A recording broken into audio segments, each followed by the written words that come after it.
point number 5, let me show you how you can add anchor links. So basically, if you take any of your tabs here, as you can see, if I click on this one, we have ride, this one is eat, this one is business, this one is bike.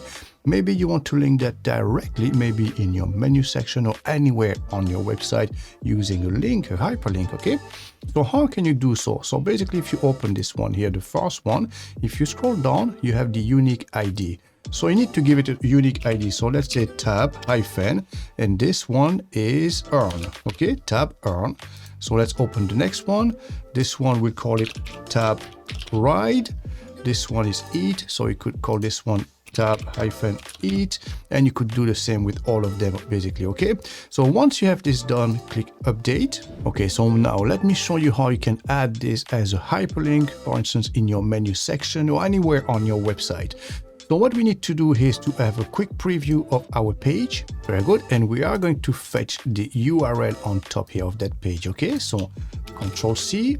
And now we go to our backend and we go to appearance, menus, make sure it's your main navigation menu. And now let's add this to our menu section. Okay, so we're going to create a custom link. So we're going to add the URL of our landing page, and then we're going to add hashtag tab hyphen, let's say eat. Okay, this is the one you want to land in, and we're going to put here eat as our text link. Okay, let's add this to the menu section. As you can see, now it's been added. Let's save this. Very good. And now let's have a quick look in the front end. Okay, so we open in a new tab.